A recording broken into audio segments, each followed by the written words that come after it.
How are you doing? Thanks so much for your time. Very much looking forward to this wonderful panel with some fantastic women in football. We're talking about normalising women's roles within the game, advocating for safer spaces and inclusive environments. But I just want to start off by introducing everybody that we have on the panel. We'll go left to right, we'll be fair. And if you can all just tell our wonderful audience who you are and what you do within football. I mean, this might take a while, Eni, to be fair. I thought you were going to introduce us. No. I'm leaving it down to you.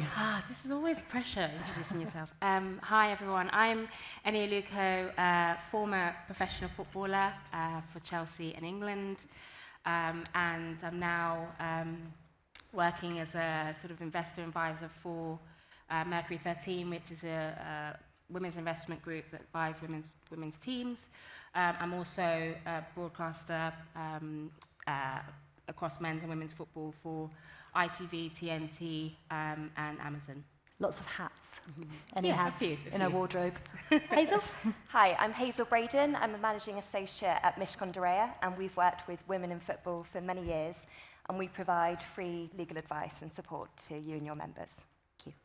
Hi, I'm Kelly Cates, and I present the live Premier League football for Sky Sports, and I also work for 5 Live Sport as well. And she's also SJA Broadcast Presenter of the Year.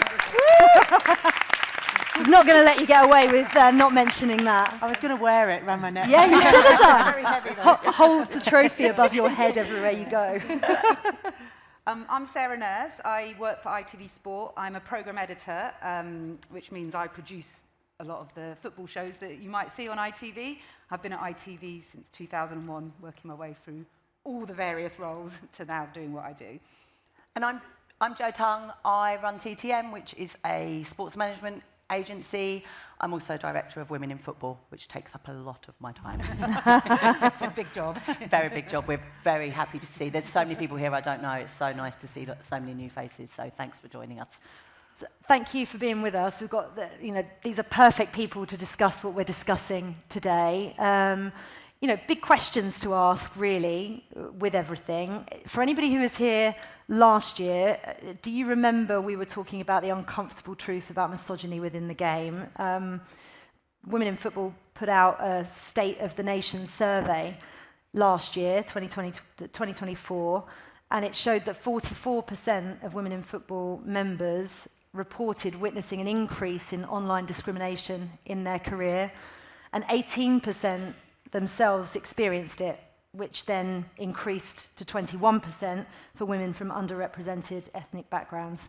Obviously, our job is to reduce that significantly / eradicate it. And it feels really as if we need to start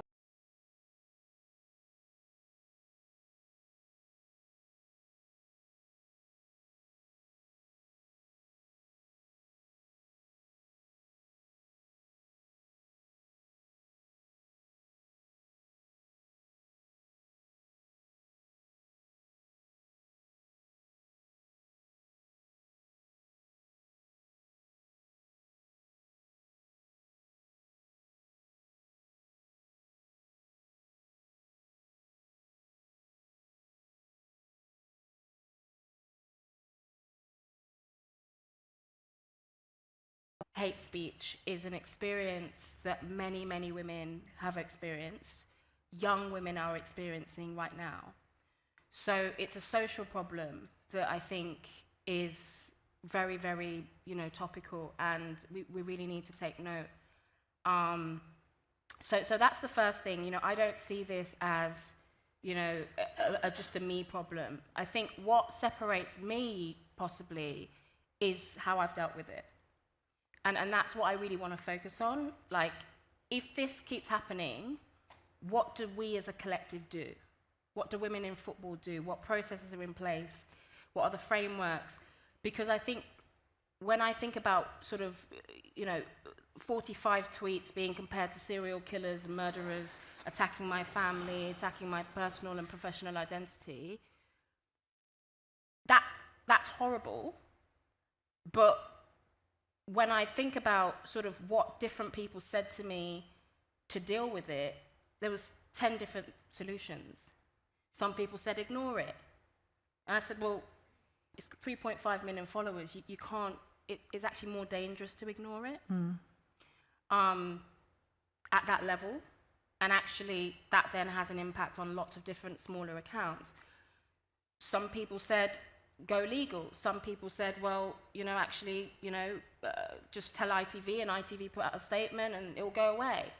There wasn't a sort of collective approach to how to deal with this issue. Obviously, I've gone down the legal route. My favorite word you'll hear me say a lot is consequence. I believe consequence of action leads to change. So, I've obviously gone, engaged in litigation, but it's, I'll be open with the room. It's cost me over £100,000 in legal fees, and we're still going. Not everybody has that amount of money, So I think it's really about focusing on what are the sort of immediate processes that can be put into place by women in football, partnering with law firms, partnering with the police. There's online, I've partnered with Signify, who are, they're an AI tool that identify abuse in real time, so that, there's this sort of consequential process that happens, so the next idiot that wants to do what Joey Barton does realizes, do you know what, probably shouldn't do that. Yeah. And that's my purpose with, with the Barton litigation. It's like, hold him to account so that, that has a deterrent effect on what is a societal problem. So I think that's really my message is, how can we collectively create a bit more of a sort of aligned process so that it's not this, it doesn't feel as disjointed as it did for me. Jo, with Women in Football, you were obviously a founder in 2007. The whole point of it was, to support women and challenge discrimination. We've heard from Eni the potential solutions like that. You are actually doing something with Women in Football with the Broadcaster Collective. Can you explain how that's come about? So yeah, to sort of follow on from Eni, this time last year, obviously we all felt we were at a bit of a crisis point with online abuse.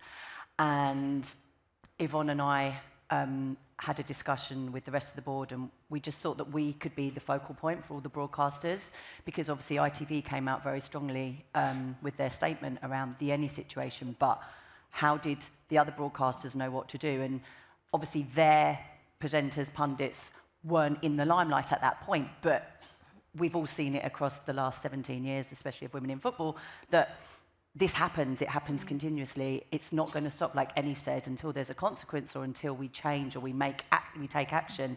It is not going to stop because it is a societal problem at the moment.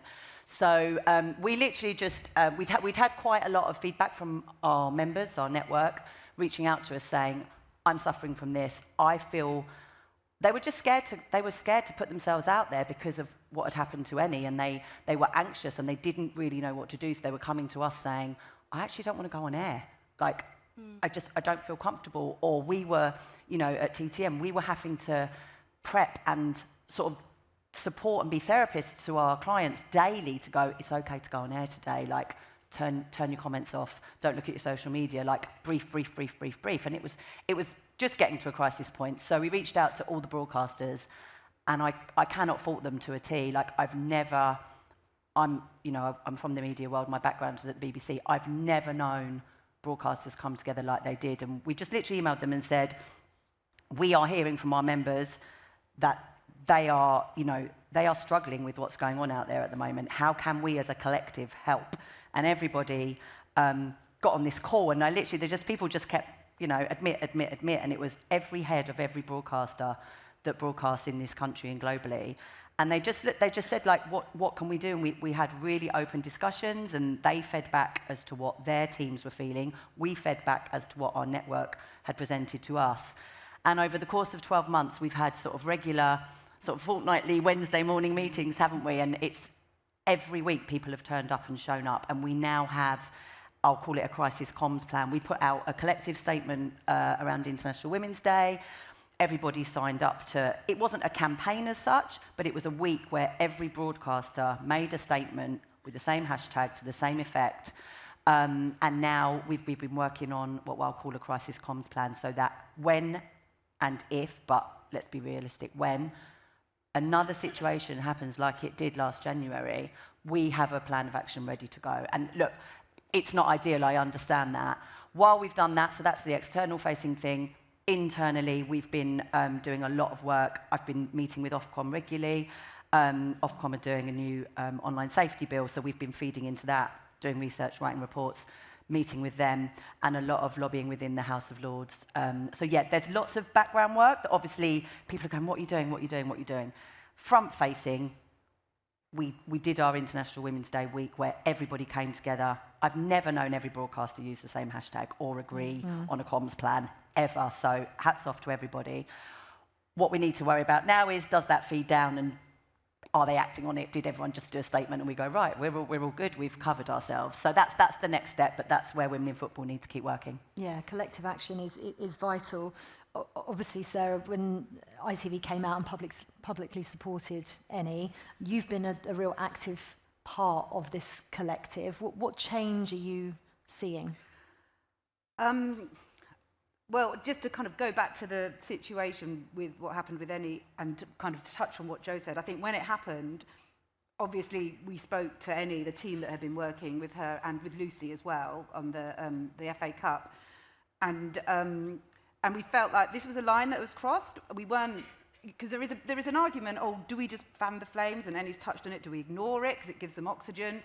But there was a line that was crossed. And also, when you're that person, when you're Lucy or Eni, it's a very lonely place in that social media sphere. And if no one is coming out to support you, even if it's, oh, we don't want to cause more problems, that's a really, that's not good enough. You have to be there to support, and you have to show that you're a collective. And so I think, as Jo said, that the group that has come together has allowed us to have that debate about what should we do, and people weren't sure, and that's fine because we're human and we don't know what the best thing is to do sometimes, but it has been a great collective coming together of strength. And to show something like this happens again, the broadcast industry in the UK is a huge place, and if we're all together, we're saying this is not okay.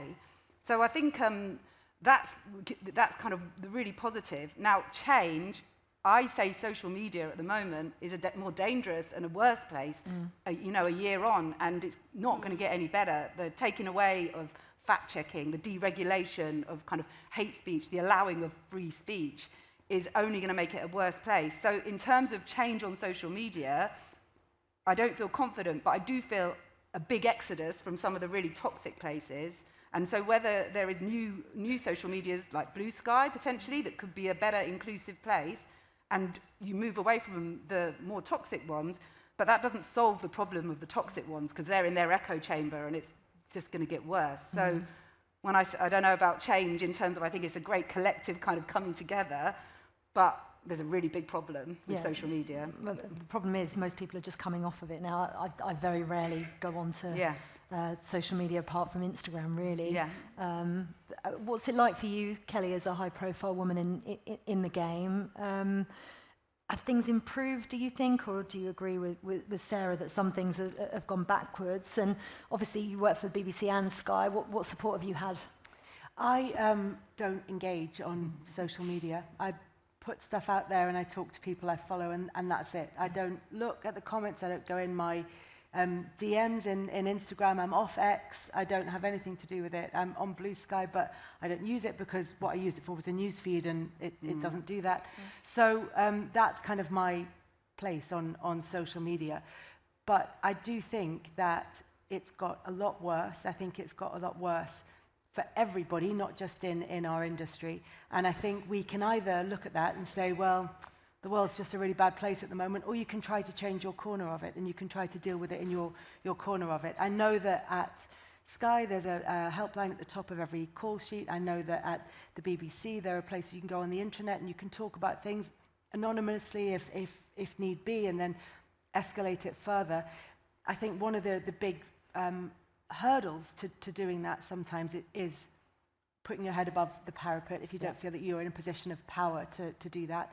And the other one is just finding it, is people knowing that it's there, because it's all well and good having these processes in place, but if people don't know they're there, they can't find them and they can't get the help that they need. And so I think that people like us who've been in the industry for couple of decades, several decades between us. I think we have a responsibility. I was at an event a while ago where a very senior politician was talking about racism, and she said, I feel as though this generation has gone backwards, and I feel a responsibility to my parents who lived through the worst of it, that we haven't kept this going on, that we've allowed it to slide on our watch. And I feel a little bit like that in terms of the abuse that's around. I feel like we haven't been good enough at keeping our eye on the ball. I think maybe we got complacent and we thought this was going to be okay, and I think we need to really work on that. And I think also we need to talk to the men around us as well, because they see a side of other men that we aren't always shown, that only comes out in the dark, that only comes out through the cracks. And so I think that we need to be having conversations with the men around us to say either this guy is operating in a very unpleasant way and he's doing it to women who feel like they can't speak back, and you need to know about this. Yeah. But I also think they need to be telling us, these guys behave like this when you're not around, and you need to know about them. So I think it needs to work on every level. That's it. Yeah, honesty. But you need the allies in order And transparency. and transparency. You need the allies for that. And I agree with you on the complacency point. I think sometimes you just go in to protect yourself. Yeah. But then, sometimes that's a personal protection or a group protection, and then you forget that actually we've got, And an ally isn't just somebody who says, oh, I absolutely support you, isn't that terrible? Yeah. I mean, we can all do that. Yeah. An ally is somebody who does something, and it might be a small thing, but you have to act to be an ally, I think, and call stuff out. And action is really important, and that's what you guys are doing at Mishcon, Hazel. Jo mentioned Ofcom. They've recently opened up their consultation for the draft guidance, A Safer Life Online for Women and Girls. It's challenging tech companies to keep women safe. That's a big challenge. Yeah. How big a problem is this? And will something like this actually drive the change? What needs to push through the noise and be the action? Look, as you've spoken about, this is a huge problem. And until the tech companies actually put in place changes to protect women and girls online, it's not going to get better. Like, the law is struggling to keep up with the pace of the issue. I think in the UK, we are going in the right direction. We're better than some jurisdictions. But we also have this shift in the US, this political shift away from creating safer spaces for women and girls online, of moderation and fact checkers. And then we have this rise of online content creators that are misogynist, and these spheres online that attack women and girls, and it's just not okay. So we all have a responsibility to challenge it and to lobby it. In terms of the framework in the UK, we have the Online Safety Act, which has been spoken about, and that's a relatively new statute which is designed to hold platforms to account for illegal content which is on their platforms. And as part of that, Ofcom, which is the online safety regulator, has published guidance to protect women and girls online. And it's got recommendations. So these are practical steps that platforms need to put in place to protect women and girls. And it's like, how do we challenge online misogyny, online abuse, domestic abuse online? Women being tracked and stalked because of geolocation and tagging. So if these changes are actually put into place, if platforms are held to account, then yeah, it can be a much safer space for women online, and it can actually be a really positive experience, but we just need to see that shift. Yeah, I'd love a positive experience on social media. That would be wonderful, wouldn't it? But your work is really important in making that happen, as is what you're doing with the Broadcaster Collective, Jo. And one of the debates that you've had, which Eni mentioned, is whether or not you do give oxygen to the perpetrators, and then how you go about showing support to women who are impacted by online abuse. I personally always just message people privately. I don't want to get involved in that, but then maybe it should be more incumbent on me to be telling everybody that I'm supporting people publicly additionally.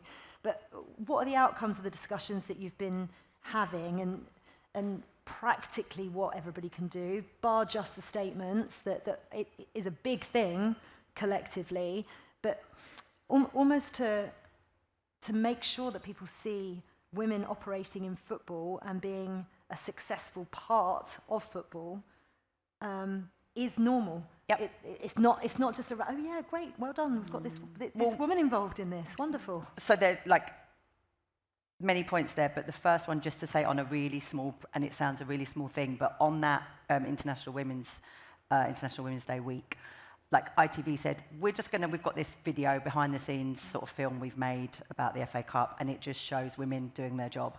It just happened, I think, to include lots of females, because you had lots of women. We had lots of women working in, so you know, making all the programs that everyone watches. So it was a really, like you say, it was just normalising it. We did the same at TTM. And they'll hate me for it, and they hated doing it. But I was like, can you just do a day in the life every day? Because I just think it's really important for people to understand that it's really normal for you to do the jobs you do. Like when I was growing up, I didn't have a clue that I could be a football agent. It just wouldn't have occurred to me because I'd never seen a female football agent. It just didn't exist in my world. So there's all these jobs, there's all these people with all these jobs in this room, and it's really important to normalise that. So whether we're doing it within these spaces or whether we're doing it on social media, it's the normalisation, whether ITV are doing it on their network platform to 3 million people. Great, normalise it. The other thing that we spoke a lot about in the Broadcaster Collective was sort of setting up smaller networks within companies. So I think one of the issues that our members have come to us with are they just don't know where to go to. Yeah. And we've always, whenever people have contacted us, we've always sort of, you come to our membership committee first, but then we direct to Mishcon because they provide pro bono legal support. But actually, what are each broadcaster, if we're talking about the collective, what are they doing? So lots of the broadcasters said, right, yeah, we're going to sort of appoint a lead, and within the individual companies, they have a lead, and they're setting up smaller women's collectives. So there's a safe space to speak, because I think someone made the point earlier that sometimes when you're feeling uncomfortable or upset or even nervous, and Emma mentioned it this morning about showing your vulnerability, when you are an Eni or a Kelly and you are presenting externally, you have to put your game face on. You can't show nerves because you're almost having to prove to everyone, I deserve to be here and I'm so in control and I know exactly what I'm doing and I'm as confident as everyone else. But you're probably very nervous at various stages. So, it's that having that person that you can go to, or even, a senior member of staff that you can go to and go, I'm really anxious about doing this, or I'm feeling really nervous about doing this. And a lot of our clients were saying that to us and still say that to us around the sort of exposure that you have at the moment and the fear of, if I take that punditry gig, if I appear on that show, I just can't take the abuse, Jo. I just don't want to do it. It comes back to stupid, little other things. Like we've done quite a lot of work with broadcasters, but also photographers. So another thing that, as a woman, we do have anxieties about is the way you're photographed. So especially players, coaches, there's some terrible pictures that they put out of people. And because you're supposed to be this global superstar, captain of, coach of, golden boot winner of that thing, you're supposed to not care what you look like. But we do as women, and we don't want pictures of ourselves where we don't look like the athlete that we are, or, unflattering pictures. And it comes to that, it's like, where can they go to say, the picture you put of me where it says, I know you're interviewing me and there's a picture of me, why are you using that awful picture? You often don't want to do that to the big senior boss. Sometimes if there's a women's collective or somebody like an ally you can go to, it's much easier to say, do me a favour, I just think that doesn't represent me, I felt terrible, it's uncomfortable enough, I'm getting enough abuse as it is that I look like this or I look like that. Could you please just change that? So it's really little things, but those little things normalise things every day. Yeah. And women are judged first on how they look, exactly, and that. second on what they on do how in a way that doesn't happen to men, which is why men can't. When you say it to them, they're like, "Well, it doesn't really matter." Doesn't matter. There's plenty of unflattering pictures out there of male footballers or of male. It's not the same because societally it is not. And the you same feel vain asking. You feel like my clients will say to me, shallow. I don't want to be a diva, Jo, but is there any way you could get that picture changed? Of course. Of course. Try deciding that your career is in radio and then them deciding that it's now visual. That's a whole different level. Visualised audio. Yes, visualised audio, indeed. Oh, you mean I have to wear makeup? I can't just sit in my dressing gown? What? It's the worst. What's going on at ITV, Sarah? I nearly called you Nursey. I was like, forget. Sarah Nurse. She's known in the industry as Nursey. It's very difficult then not to do that. But where are you, and what is of ITV been doing?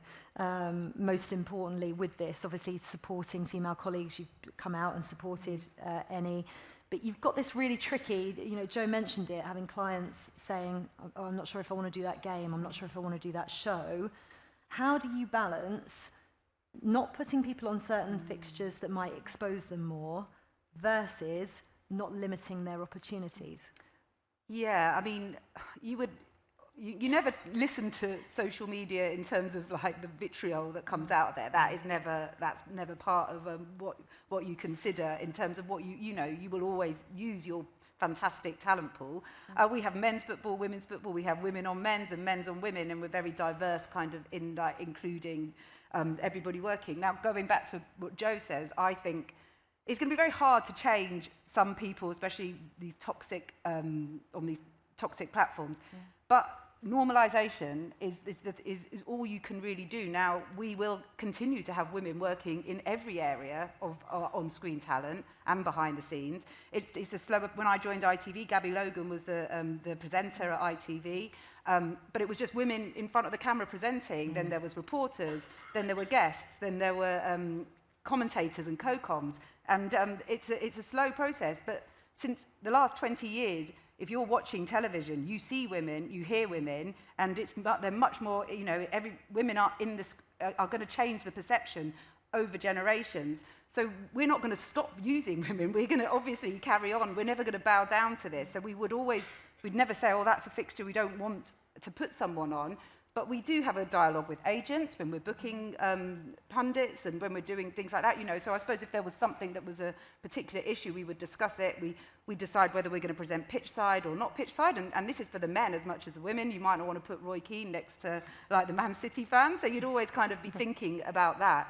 But I think the key for me is we just carry on doing what we're doing. We don't let them decide what we should do. We have fantastic women working in sport, and we are going to continue using them. Yeah, I think it's really important to sort of carry on as normal, but I think it's really important to be aware that there is a sort of fear often when you come out as I have and stand up for yourself. There is this fear that your career suffers as a result of that, right?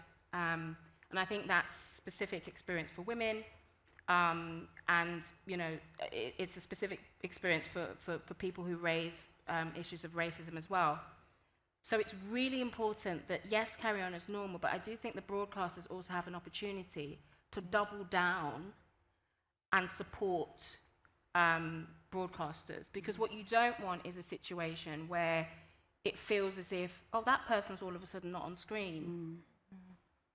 Because what happens is that then feeds into the perception that, oh, well, because she stood up for herself, they've sort of backed off for a bit. Yeah. You know, nurse, love working with you, you know that. But the reality is, if you look at the last year, I've been working in TV for 11 years.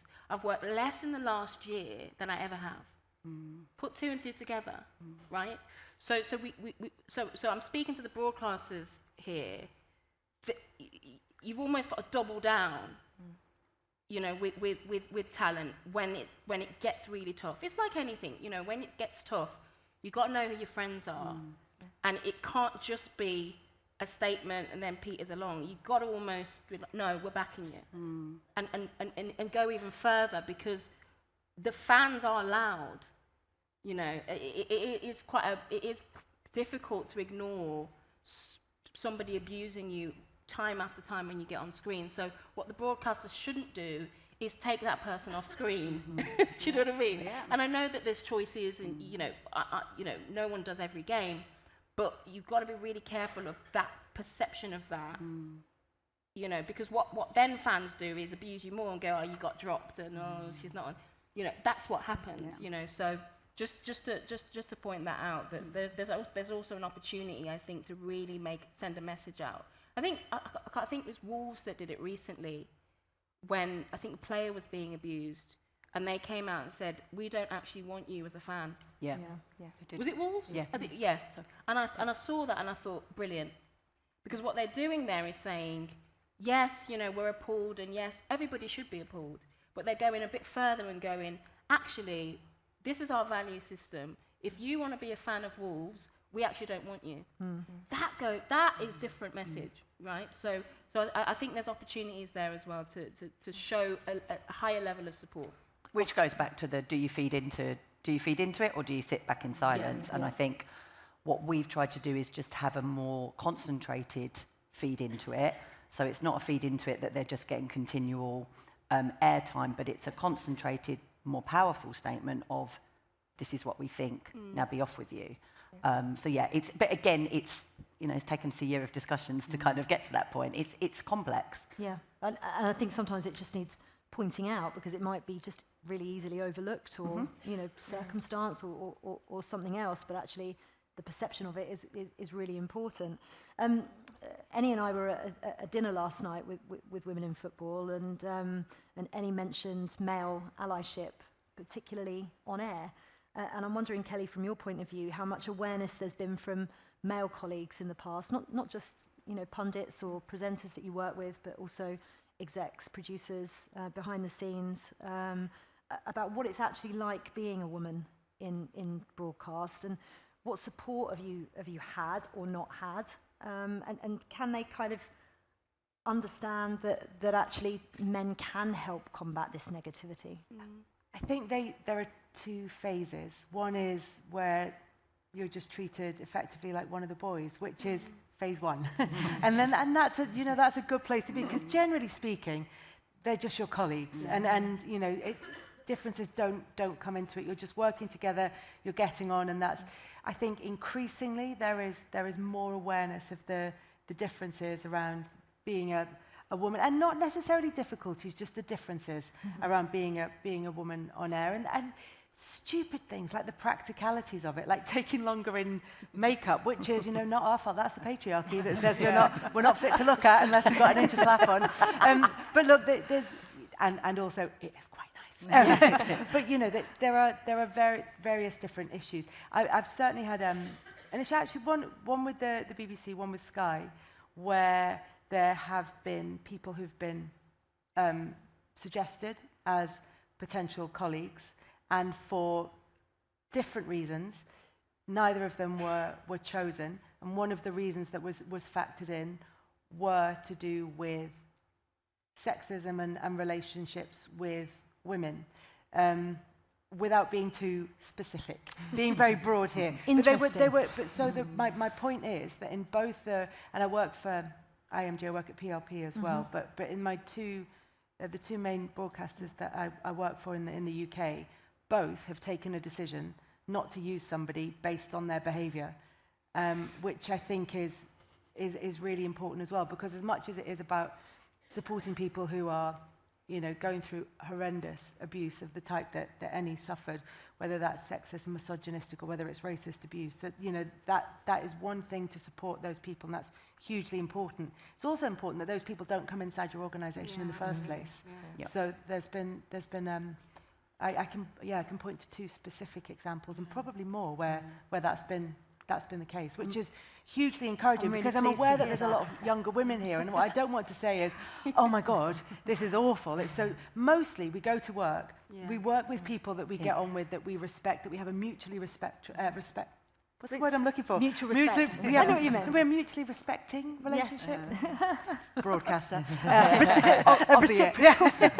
But we have a mutually respecting relationship, and we get on with our jobs. That's mostly what we're doing, and mostly people are lovely, and mostly people are supportive. Because and we're all passionate about the same thing. But there are definitely instances where there are differences, if not difficulties, and then there are the really awful situations that happen. And that's where the support needs to be. And the right, as Jo was saying, and Eni was saying, not just support. Yeah. The right support, targeted support, and the kind of support that makes a difference. Yeah. I always like to use an example of what allyship looks like, right? Because I think for the men in the room, I see a few of you, it's important, right, to understand what that looks like. I always use the example of Gary Neville, who, for me, has just been, whenever I work with Gary, I feel like I've made it. He's one of the top broadcasters in the country, but an amazing ally. And not in a performative way, in a way that just he believes in women and he believes that you are just as good and you deserve to be here just as much as me. And when I worked with Gary at the Euros last year with ITV, I went into the tournament, you know, with all this Barton stuff sort of in the background, quite nervous, but still thinking, right, I'm going to come with my A game on a broadcast. After every single, me and Gary are friends. We go to the gym together when we're away on camps and away at tournaments. But after every single show that I did with him, he would repost a clip of me on his socials, which meant that all the male fans that follow him, who might have held sexist views, are now thinking, oh, hold on, Gary Neville's endorsing Eni. He must think she's really good. Yeah. Never asked him, never said, Gary, could you get me a few engagement? Never. That's what it looks like. And then obviously, as Kelly said, you know, the feeling of just being one of the rest of the team. But I think it's those little things that I think really matter. And the guys that know that they've got a platform and know that if I do this and support, it's going to have a cultural shift on my fan base. I think that's really important. Gary obviously, you know, stuck his head out and tweeted, you know, in defence of me with Barton. Barton then had a go at him, and that became. Has he not had a go at? That became a whole thing. And again, I appreciated that, and I think that, you know, it's a tricky one because what you don't want to do is ask men to stand up for you, and then it becomes a whole different battle over here. And I can understand why some male pundits are a little bit, you know, cautious of doing that. But it is really, really important. Should they be cautious, though? This is the thing. Who needs to... Well, some people have skeletons in... You know. Well, yes. Yeah, and then this is the They don't want to draw attention to themselves either. Can I just add on Gary Neville? We did a really interesting thing last year with Gary Neville and Jill Scott, and they basically swapped Twitter accounts, X accounts, whatever it's called now, and so everything that Jill thought about a game, we sent to Gary, and he put it out, and everything he thought about a game, he sent to Jill, and Jill put it out. And I might have to ask my colleague Dan, what was the percentage? There was a crazy percentage of abuse that Gary Neville got for his views on football, whereas Jill's views on football were wonderful, and she was suddenly accepted as this amazing party. It was... no, sorry, I've done it wrong. Jill got so much abuse for Gary's views, and Jill got untold abuse, whereas Gary's tweets, which were Jill's views, were completely acceptable. So there we have it. Sums it up, when we're going back to the normalisation, we tried to normalise it, and look what happened. But again, that is X. That is very specifically X. And I think that is a platform at the moment. It hasn't been, but I think that is a platform at the moment that is on its own in terms of, and that's not toxicity. The broader point absolutely stands, but in terms of the level of vitriol, and it's just unpleasant. And the thing is with the tech companies, and you mentioned it, you know, in terms of what the plan could be for them, they know what they can do. They don't want to do it because it drives engagement. The thing is, the tech companies are products. And if you don't like the product, withdraw your custom. Exactly. And that's not copping out. That's not saying I'm just not engaging with that. You are a customer. You might not be paying for it, but you're a customer. And if they're not serving you, leave. That you don't have to engage with them. There are other platforms.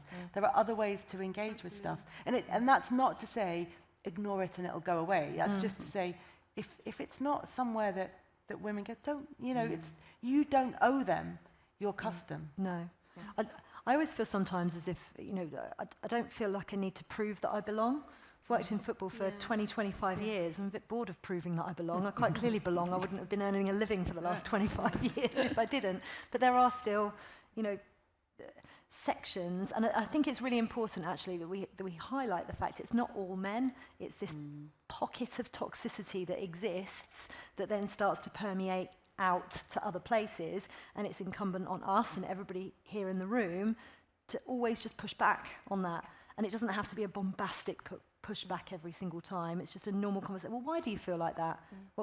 Where's that come from? Why is that deep-rooted? And a lot of the time it might be deep-rooted in family, in environment. And I think that's quite important to discuss. We've got 10 minutes, and I am really conscious that I really want to get questions out to the room. So I'm going to leave the last point for this part to you, Hazel, because there is a fear, and fear is a word that comes out quite a lot when we talk about this, that women don't report abuse for various fears, as Eni mentioned, the implications, what it might do to their career, what it might do to, their environment, etc. But also because they don't know how to do it, which is what Kelly said as well. There's not necessarily a really obvious route to go and do it. What advice would you give anybody in the room about how to do it if it's not obvious in the sector that they're working in, or the industry, if they're not within football at the moment? And how confident are you that we can get through to the tech companies to try and do something real? So the first thing I would say is, if you're being abused, or if you know anyone who's being abused, please report it. So there are online reporting tools. There's also support. So Women in Football, we have a helpline with them. So if you're being abused or you don't know how to report something, speak to them, get some free legal advice or guidance. At Mishcon, for example, we also have a charity which we work with who support victims of image-based abuse, which is a growing issue online. So there are lots of amazing organisations out there. The police as well, report it. Even if you're concerned, they might not do anything, you need to keep reporting, and you need to support other people, because it is a real issue. I mean, approximately 60% of girls and women have faced some form of online harassment. And that increases, the greater your public profile, around 75% of journalists. And if you've got other protected characteristics as well, you're more at risk. The onus shouldn't be on women and girls to try and protect ourselves. It should be on the platforms. I would say on a personal level as well, protect yourself. So have really tight privacy settings. Yeah. You might not know actually that your Strava running route is recording where you're running every day, which again could mean that you're subject to attack. Disable comments, or have control over who can direct message you. Have different personal and public profiles, and just keep having conversations about it with your family, with your friends. Support each other, and we have to keep calling it out, and we have to challenge it.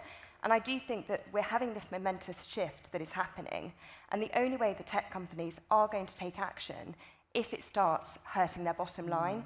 So if there's media campaigns calling them out for not doing enough, if they're subject to litigation or data protection complaints or regulatory complaints. So we actually have a lot of power if we come together. It's just about kind of using that and galvanizing it. Yeah, collaboration and collective action, I think, is really important. We've got mics going round, so any questions in the audience? There's one over here, Laura. Hi, we've talked a lot today about kind of challenging, and it's incumbent on us as women to push back. That can often feel quite overwhelming, especially when we talk about tech companies and you kind of feel somewhat helpless. What do you do when you feel kind of like that, and how do you propose kind of, I guess, taking a break for yourself? I mean, I would obviously say come to Women in Football first. Yeah. As Hazel said, we've got a helpline. You can email any of the team at any point, and then they will be an initial support for you. And then, the beauty of Women in Football is they can be a voice for you when, to your point, it's overwhelming. You don't know where to start. You don't know how far you can go with it. So yeah, that would be my initial point. I also think within your sort of self-networks, it's like find your people. So, I hope that you're all going to sort of network with each other today, but it's like find your little group. I found Anna Kessel and Jackie Oatley like so early on in my career, and they're still my go-tos. I'm still like, help, this happened today, like what do you think? Or this really weird thing happened today, what do you think? So I think it's kind of find your sort of safety net immediacy, but also please use Women in Football. Like that's what we're here for. We work for you, and we are here because it's easier for Yvonne to, she has got a hotline to the House of Lords effectively. I'm not saying it's that easy, but we can, we've got 17 years experience of doing this for you. So please use us, but there is an immediacy of the helpline or an email. And delete. Yeah, beautiful. The beauty. Delete the platform. Block and delete. Honestly, like if we think about it in terms of just real life, right? So social media, it's this weird. We behave different as human beings. If there was a place that you always felt like shit, you would never go back. You would leave. Do you know what I mean? It's not by force. I think as Kelly said, like, unfortunately, these tech platforms, it's not in their interest to make it nice, you know, because they get so much engagement from the hate speech, which is now being monetized by some individuals. Yeah. So it's the power that we have is to choose where our energy is, and on these platforms, it's you got to leave it, you got to get out, you got to get off it. It helped me a lot, you know. The minute I deleted X, I felt, you know, like I'd had a good shower. I felt good, you know, I felt better. So can I also, easy one. My daughters are teenagers now, so we've kind of gone through that whole sort of chats about social media and how they use it, how they talk about it, and they have their accounts that I know about, and they have their accounts that they think I don't know about, and they have you know, but they are shit hot on their privacy settings because they've grown up with it, because it's different to them. And you know, even the stuff I see, it's like, it's not a picture of where I live, and I'm not taking shots of where I walk, and it's not my school, and I'm not in my uniform, or I'm not all those different things that they know about. And even then, that's going to a really controlled group of people because they've become smart about it. But to talk to you about that sense of isolation, I think the problem is that you go on social media to be sociable, to feel part of something that's bigger, to go for support. And if that's not where you find it, if it's making you feel the opposite, then it's not social media anymore. It's just, it doesn't serve its purpose for you. And I think if, you know, like you said, if something makes you feel like shit, it's not for you. It's kind of, and Run you a know, mile. and that's the only thing that's going to make a difference, I'm afraid, because they're not going to bother. You know, as much as there's an online safety bill, as much as they're going to be held responsible, tech companies aren't going to make any changes, really, because money's worth more to them than women's safety. And there is a bit of a fear of missing out if you're not on social media, but that's what your networks are for. That's what events like this are for. You know, women in football are always putting on networking drinks. You should start a social media platform. Women in football social media platform. Very good. We'd be a profit echo chamber. You've got nothing on at the moment, have you? You're quiet. If anyone wants to fund it, there we go. and kind of actually put people on it as Yes, well. got some tech people in here, that would be lovely. Let's do it. Any more questions? One down here.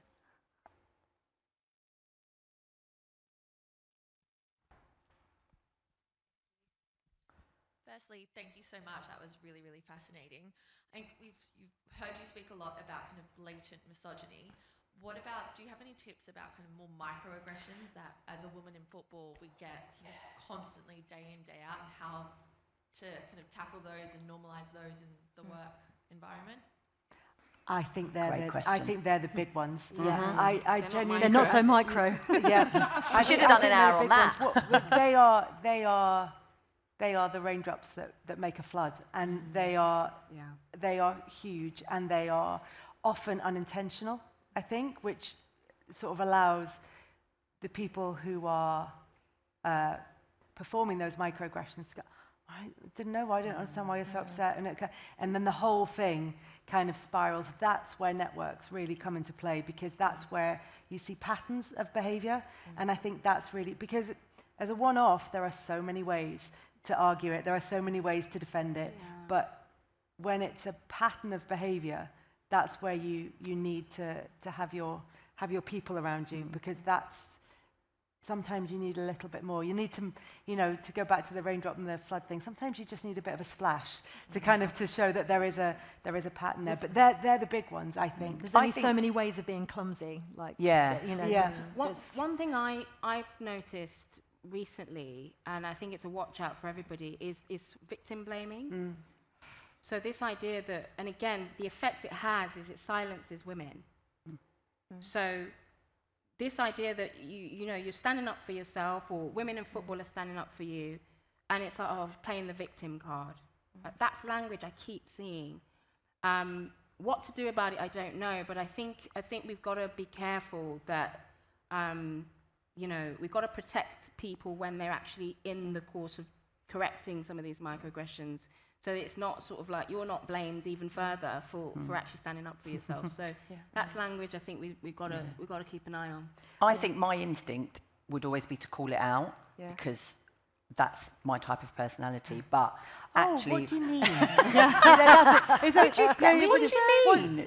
you mean that Say to sound again. like What was that? that? Yeah. Yeah. If you ask them to repeat it, it's great. Say that again. I use humour for that. Yeah. I always, I like be I'm more generally sarcastic about it, but I actually think now that I'm a grown up that sometimes the best way is like leave it a day because you've got to let your emotions settle, or you know, my stress about it, and then the next day I just go, you've got a minute. Yeah. Go, when you said that to me yesterday, this is how I heard it. Yeah. And if they're not in, I think sometimes because if I have called it out in the past, I might have done it publicly, or I might, so you've immediately put someone on the back foot and they won't hear it in the way you want them to hear it. So what I'm trying to do now is if someone, because it happens all the time, you know, it happened to me just the other month when someone said, and who did you do that with? And I went, just me. But who did you work on it with? No, and I did it. What, you did that? Yep, little old me. And you know, and you're like, and it really bothered me. But then the next day you go back to it and go, you know when you asked me that, why did you ask it? Why did you ask me that? Like, what did you think I did? Or it's kind of take it out of that moment, but pull them up on it away from everybody else. That's my personal. And the why question. I always want to know why, because there might be a really innocent reason why, Absolutely, and they hadn't noticed it. It doesn't always have to be. Yeah, give them the benefit of the doubt first. Always give them the benefit of the doubt, because there are clumsy people. My nickname is Clumsy Carruthers, but you know, sometimes you learn. You know, I learn to look where I'm walking, and you know, they can't keep being clumsy with their language if they keep being pulled up on it. I've worked in football for over 20 years, and I still have people to this day saying, do you like football? Yeah. Oh, yeah. And I'm like, and now I'm just like, well, you wouldn't be able to do the job if you didn't like football. But I'm just so, when they say it, I'm so disparaging of my response to it now. Because I'm like, what do you think? They never ask a man that works in ITV Sport, do you like football? Yeah. But with women. Someone asked Laura Woods, actually, at the Euros final, did she like, in the finals, does she like football? And you're like, She said she had something really clever to say. yeah. I usually turn around and say it'd be the worst job in the world. I don't get my weekends, my evenings, my life. Why would I do that if I didn't enjoy it? We are out of time, and I'm looking at the team to not be that naughty person going over the time, because you've all got networking to do and chats. There's coffees back up at 9. We came down, didn't we? So back up at 9. Thank you for your attention, your questions, and being involved with us. And don't forget your next sessions are kicking off at 3:45, so enjoy those and we'll see you upstairs. Well done, team. Thank you.